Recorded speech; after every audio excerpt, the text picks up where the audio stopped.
عید کا چاند نظر آنے سے پہلے پہلے 3 کام ضرور کریں۔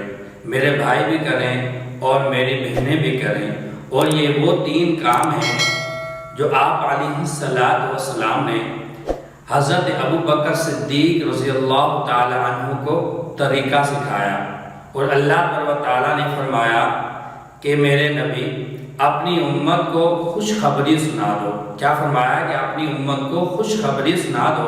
تو میرے بھائیو، یہ 3 کام ہے نا، کبھی بھی نہ بھولنا، شاید کہ اگلا رمضان آپ کو نصیب ہو کہ نہ ہو۔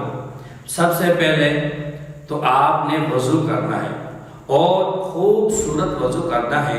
خوبصورت سے وضو مراد کیا ہے؟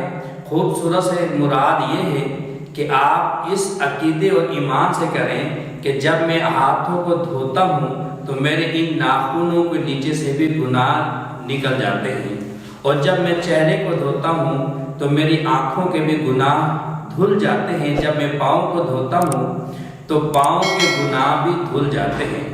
اچھی طرح وضو کریں اور خوبصورت وضو کریں، اور پھر تنہائی کے اندر چلے جائیں۔ تنہائی کے اندر جا کر آپ نے صرف 2 رکعتیں پڑھنی ہیں۔ 2 رکعتیں اس گمان سے پڑھیں کہ میں اللہ تبارک و تعالیٰ کے سامنے کھڑا ہوں اور اللہ تبارک و تعالیٰ کی حمد و ثنا بیان کر رہا ہوں۔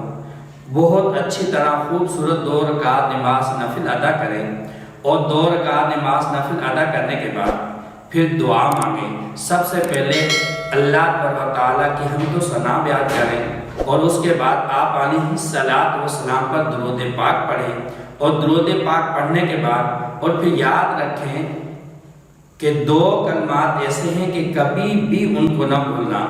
وہ صرف 2 مرتبہ آپ نے کرنے ہیں، رب اغفر لی، رب اغفر لی، اور اس کے بعد پھر دعا مانگیں، اور اللہ تعالیٰ اس عقیدے اور ایمان کے ساتھ دعا مانگیں کہ اللہ تعالیٰ ہمارے تمام گناہوں کو معاف فرما دیں گے۔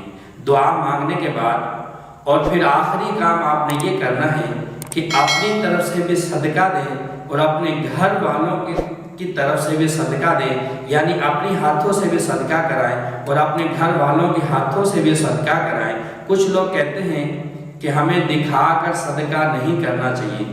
کچھ وقت ایسا بھی ہوتا ہے کہ صدقہ جو ہے نا دکھا کر کرنا چاہیے، تاکہ مجھے دیکھ کر کچھ لوگ دیکھیں اور وہ بھی صدقہ ادا کریں۔ تو میرے بھائیوں، یہ جو 3 کام میں نے آپ کو بتلائیں، یہ ضرور کریں، اور آپ کی زندگی بہت خوبصورت ہو جائے گی، اور اللہ تبارک تعالیٰ آپ کے پچھلے جتنے بھی گناہ ہیں وہ تمام گناہوں کو معاف فرما دیں گے۔